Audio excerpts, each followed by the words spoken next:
I first met Roger Quilter in 1923. I had given a Wigmore Hall recital which included his 3 Blake songs, and Quilter was in the audience. After the recital, he came round to the artist's room and was most appreciative of my singing of his songs. A few days later, he asked me to call and see him at his home in Montague Street, and there on the piano was a new song he'd written specially for me, The Jealous Lover, one of a set dedicated to me called Jacobean Lyrics. From this time on, a friendship and professional partnership grew, which was to last right up to his death in 1953. When he was young, his hair was fair. When I met him, it was silver grey. He was very tall and thin. His eyes were almost sea green. His face as if it had been carved from stone. When in company and somewhat worried, he stammered. I rarely saw him frown, though I have seen him writhe in acute pain. He was very shy and never recovered completely from an illness in his early 30s. In repose, he seemed to be gently smiling. He was one of the kindest persons I've ever known, and he was happiest when in some practical and material way he was able to help someone less fortunate than himself. With people of his own affluent class, he felt really at home only when they loved the arts. This was especially the case with Mr. and Mrs. de Glen. Wilfred de Glen was an R.A., and many first performances of Quilter's songs were heard in de Glen's studio in Chelsea. I remember on one occasion when I introduced the Fuchsia Tree, Pablo Casals and Sargent the painter were there. Wilfred de Glen's portrait of Quilter now hangs in the National Portrait Gallery. For Quilter, composition was a slow, painstaking and fastidious process, and he envied the facility of Cyril Scott and the originality of Percy Grainger, who had been his fellow students at the Frankfurt Conservatoire. Quilter often said that he loved lyrical poetry more than music, and so often his setting of words creates for the singer the problem of having to decide whether to phrase and breathe according to the words or music. His overriding passion was for flowers and trees, and many of his songs have flower titles. Now Sleeps the Crimson Petal, Go Lovely Rose, The Fuchsia Tree. The first English song I ever sang was his setting of Herrick's The Daisies.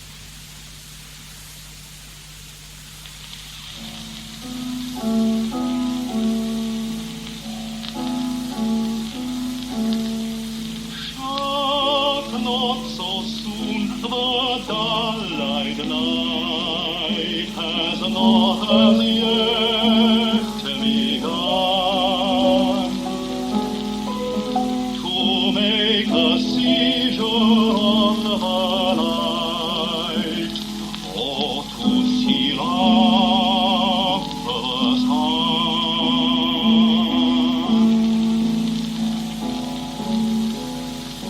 No marigolds yet clothed are, no shadows great appear, though the early shepherd star shine like a spangle here.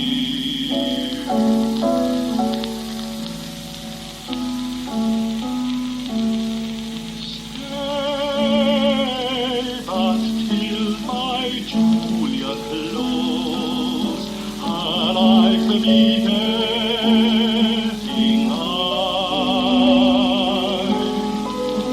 and let the whole world then dispose itself to live,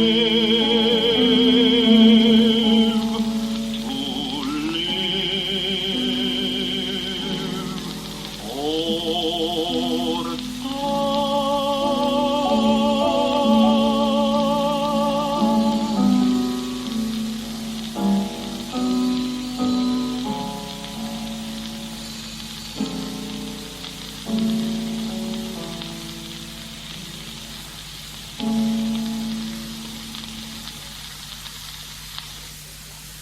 Before the First World War, the tenor Gervase Elwes was among many singers who sang Quilter songs, and I think he gave the first performance of the 3 Shakespeare songs. Quilter often spoke about Elwes' singing, who was at his best in oratorio, especially as the evangelist in Bach's Matthew Passion and in Elgar's Dream of Gerontius. Most of all, Quilter admired his diction and feeling for words as well as his musical phrasing. Here is Gervase Elwes singing Fair House of Joy and Fill a Glass of Golden Wine.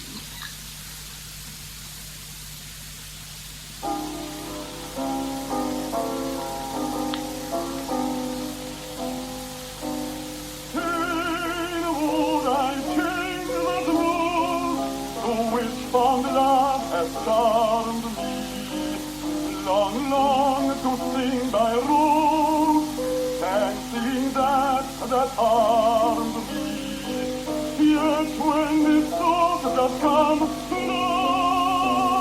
love is the perfect sum of all till I have no other choice, either for pen or voice, to sing or write.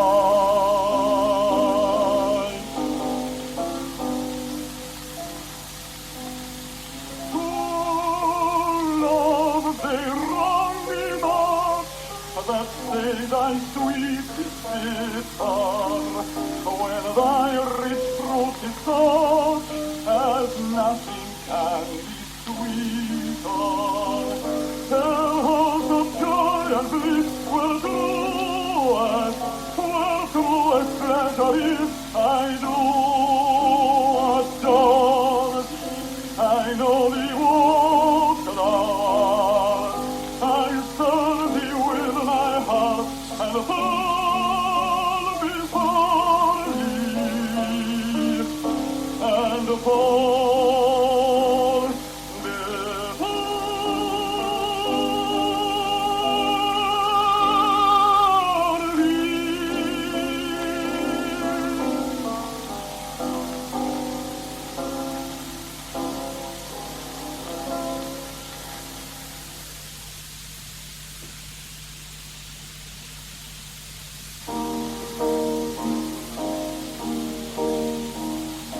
Fill a glass with golden wine, and the wine your lips unwed, circle perfume unto mine, and forget every kiss we take and give, leave the glass of life to live.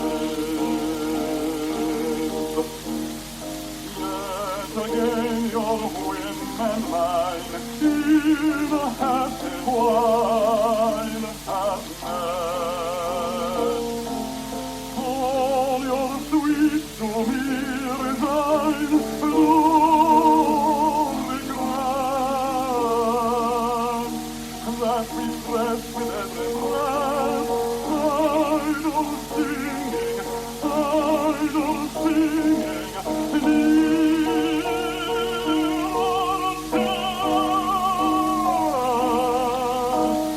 in a glass with golden wine, and the wine your lips unwed, circle perfume unto mine, and forget every kiss we take and give, leave a breath of life,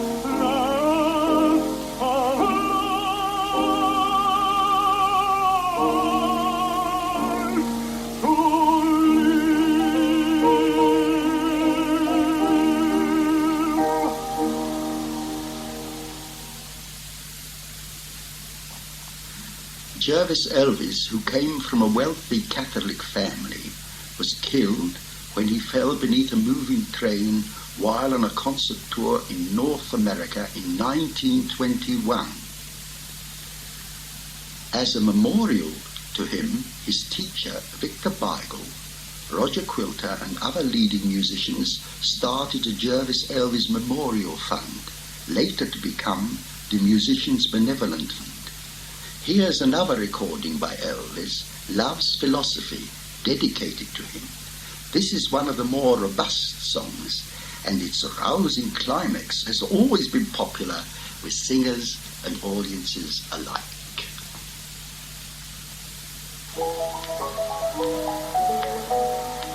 Fountains mingle with the river, and the rivers with the ocean. The winds of heaven beat forever, with a sweet emotion. Nothing in the world is single, all things by law divine. In one another's being mingle, why not I with thine?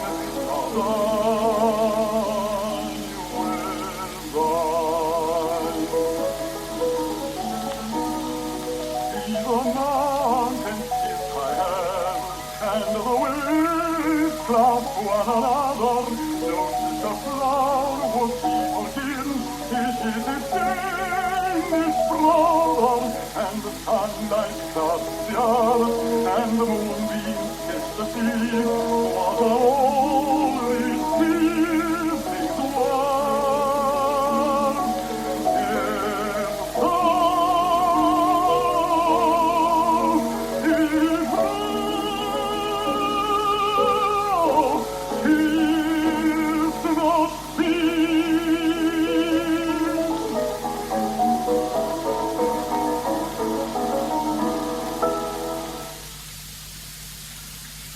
Another singer Quilter admired was the colored American tenor Ronald Hayes, who made his London debut in 1920. He made several highly successful visits to Europe in the 20s, and after a warmly received Wigmore Hall recital in 1921, sang at Buckingham Palace to King George V and Queen Mary. Here he is singing Quilter's It Was a Lover and His Lass.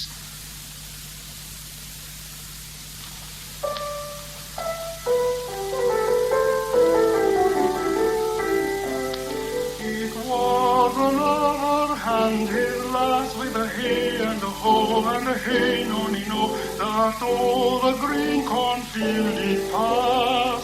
In the springtime, the only pretty ring time, when birds do sing, hey, ding-a-ding-ding, ding-a-ding-ding, ding-a-ding-ding, sweet lovers love the spring.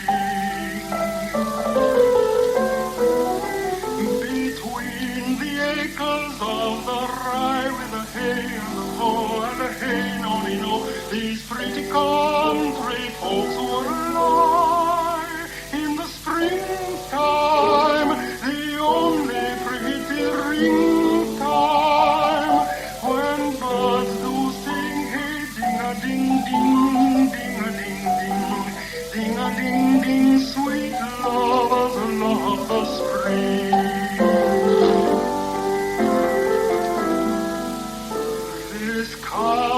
They began that hour with a hay and a hoe and a hay nonino. How that life was but a flower. In springtime, the only pretty ring time, when birds do sing, hey, ding-a-ding-ding, ding-a-ding-ding, ding-a-ding-ding, sweet lovers love the spring. And therefore take the present time with a hay and a hoe and a hay nonino, for love is crowned with a prime. In the springtime, the only pretty ring time, when birds do sing, hey, ding-a-ding-ding, ding-a-ding-ding, ding-a-ding-ding, sweet love.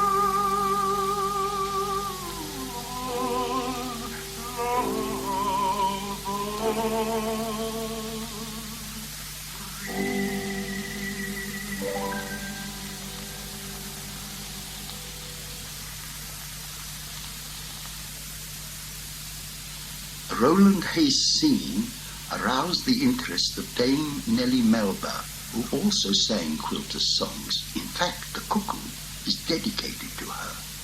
I think it says a great deal for the quality of Quilter's songs that they should have attracted the interest of singers of such different backgrounds and temperaments. I am a Jew. I was born here in London. My parents came from Poland.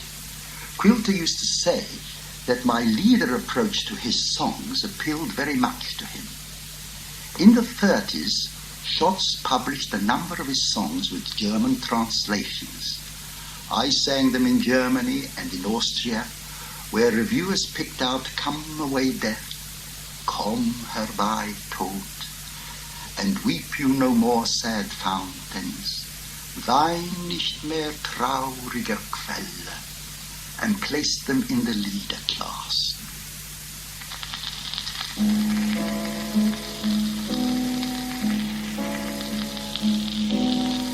Weep you no more sad fountains, what need you flow so fast? Look how the snowy mountains and sun doth gently wave. But my son's heavenly eyes view not your weeping, that now lies sleeping. Softly now, softly lies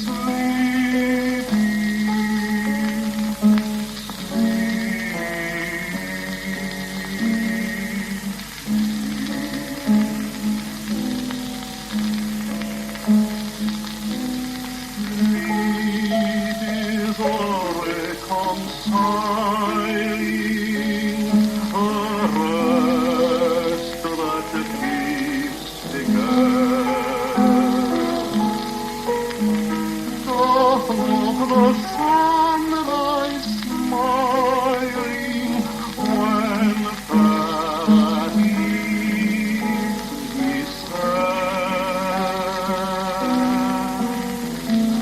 Rest you then rest, fair eyes, melt not in weeping, while she lies sleeping. Softly now, softly lies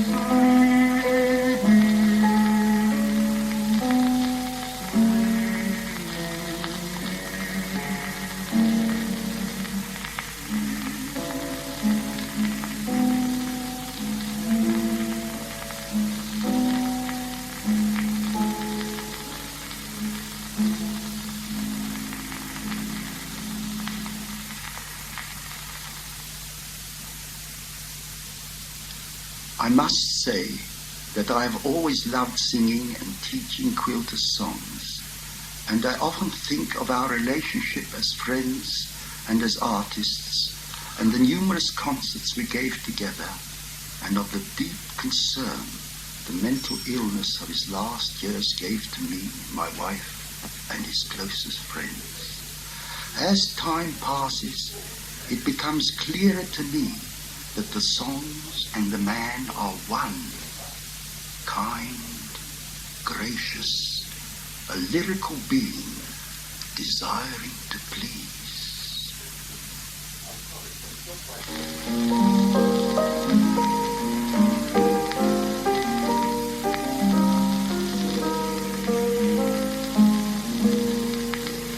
Oh, lovely rose, tell her that wastes her time and me, that now she knows when I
come forth.